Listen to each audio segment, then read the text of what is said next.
গত শনিবার ৭ সেপ্টেম্বর বিকেলে বাঁশতৈল ইউনিয়ন আওয়ামী লীগের সহ-সভাপতি লাল মিয়াকে বিয়ের দাবিতে তার বাড়িতে দ্বিতীয়বারের মতো অবস্থান নিয়েছেন ওই তরুণী। খবর পেয়ে উৎসুক জনতা ভিড় করছেন ওই বাড়িতে। লাল মিয়ার স্ত্রী ও শাশুড়ি বাড়ির বারান্দায় তালা দিয়ে ঘরের ভেতরে অবস্থান করছেন।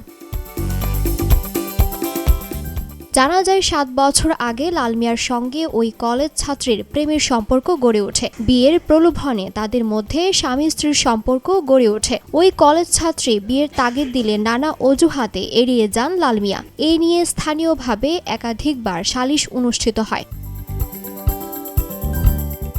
সালিশে ওই ছাত্রীকে বিয়ের আশ্বাস দিলেও বিয়ে করেননি লাল মিয়া। গত ২৩ জুলাই সকালে বিয়ের দাবিতে লাল মিয়ার বাড়িতে অবস্থান নেন ওই কলেজ ছাত্রী। এ সময় লাল মিয়ার স্ত্রী ঝাড় দিয়ে পিটিয়ে তরুণীকে ঘর থেকে বের করে দেন। ওই সময় স্থানীয়দের চাপে লাল মিয়া ওই ছাত্রীকে বিয়ে করবেন প্রতিশ্রুতি দিয়ে মোটরসাইকেল যোগে বের হয়ে যান।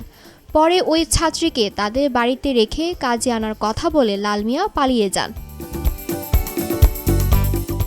গত শনিবার সকালে বাঁশতৈল ইউনিয়ন পরিষদে এ বিষয়ে সালিশ বসে। বিকেলে ওই কলেজ ছাত্রী বিয়ের দাবিতে লাল মিয়ার বাড়িতে অবস্থান নেয়। বাড়ির উঠানে বসে রাত্রি পার করেন। কলেজ ছাত্রী বলেন, সারা রাত লাল মিয়ার বাড়ির উঠানে বসে রাত্রি যাপন করেছে, মশার কামড় খেয়েছে। স্থানীয় লোকজন আমার এই অবস্থা দেখতে আসে, কেউ সমাধান করতে আসে না। আমি লাল মিয়াকে স্বামী হিসাবে পেতে চাই। বাঁশতৈল ইউপি চেয়ারম্যান হেলাল দেওয়ান বলেন, লাল মিয়া এবং ওই কলেজ ছাত্রীর বিয়ের বিষয়ে একাধিকবার সালিশ বৈঠক হয়েছে। সালিশে বিয়ে করতে রাজি হলেও পারিবারিক চাপে এড়িয়ে চলছেন লাল মিয়া। এখন লাল মিয়া কি ওই কলেজ ছাত্রীকে বিয়ে করতে আসে কিনা সেটি দেখার বিষয়। দিলুর বাতুনি, নিউজ ডেস্ক, ভোরের পাতা।